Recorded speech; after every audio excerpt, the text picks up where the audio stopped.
Mag-video tutorial tayo, mag-video tutorial paano tayo makapag-withdrawal settings gamit ang ating Coins PH. So i-click mo na itong Coins PH. So ito na. Okay, so dito sa Coins PH, ang pinakamaganda dito guys ay ang TRX.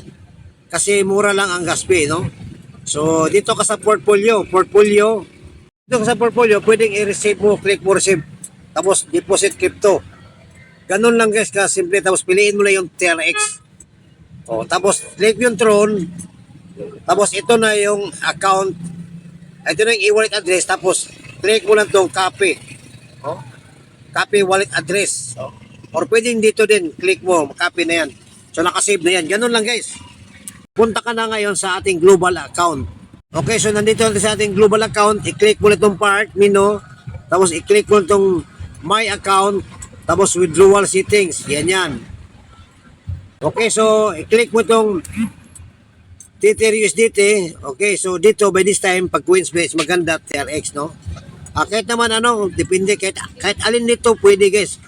Kahit Tether USDT, Tron Network, or itong Tron TRX. Kasi ang TRX kasi Tron, wala kasi sa GCash, wala sa Gcrypto. Sa Trust Wallet, mayroon. Sa Gcrypto, wala. Sa Coins PH mayroon. Kaya sa Coins PH tayo, ito yung Tron TRX gagamitin natin. Okay. So ngayon, palitan ko muna itong e-wallet address sa Trust Wallet ko kasi yan. Palitan ko ng i-paste mo na itong e-wallet address. Okay. Tapos save mo na. Yan. Kunwari mag-withdraw tayo. Mag-withdraw tayo guys, no? My wallet dito sa withdraw funds. O, kunwari mag-withdraw tayo. Hindi pa naman tayo mag-withdraw. Nakalagay na dito, nakalagay na. So, yan guys, no? By the way, ito hindi pa to income yun guys. Sa P2P yan yung bumili tayo ng dollars at ipapasa sa kanila. Okay? So, thank you very much at don't forget to subscribe our YouTube channel para updated ka sa ibang mga tutorial. Okay? So, thank you very much.